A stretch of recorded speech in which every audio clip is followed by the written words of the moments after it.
Hi traders. So reality of risk to reward.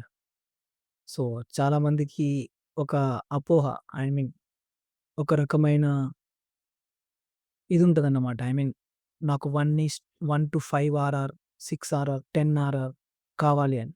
But ట్రేడింగ్‌లో it doesn't always possible. Okay. మీరు 1-2 ఆర్ఆర్‌తో 40% win rate ఉన్న మీరు profit అవ్వచ్చు.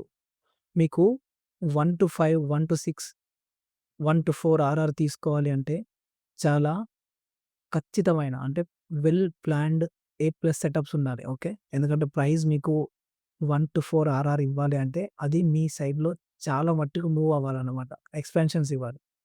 Okay. అది ఆల్‌వేస్ ఇంపాసిబుల్. అది చాలా సార్లు ఎస్ఎల్ తీసుకోవచ్చు. స్టాప్ లాసెస్ ఇవ్వచ్చు. ఓకే. సో, మనకి కాన్ఫిడెన్స్ కూడా ఉండదు. సపోజ్ ఇప్పుడు మీరు 1-5 ఆర్ఆర్ ప్లాన్ చేశారనుకోండి. అందులో 3 సార్లు ఎస్ఎల్ హిట్ అయింది. ఆ 3 సార్లు ఎస్ఎల్ హిట్ అయిన తర్వాత మీకు ఆ కాన్ఫిడెన్స్ పోయిద్ది. అసలు ఈ ట్రేడ్ వర్క్ అవుతదా? కాదా? అని.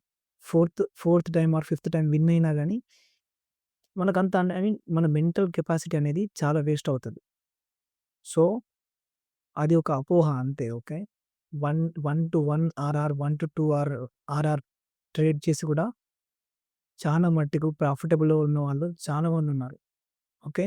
సో, మైండ్‌లో ఒకటి ఫిక్స్ అవ్వకండి. ఐ మీన్ ఎక్కువ ఆర్ఆర్ వస్తే మనం ప్రాఫిటబుల్ ట్రేడర్ అవ్వచ్చు అని. It is impossible. Basics 1-1, 1-2 RR తీసుకొని కూడా మనం ప్రాఫిటబుల్ అవ్వచ్చు. ఓకే. ఈ షీట్ చూస్తే మీకు అర్థమవుతది. Hope you like it.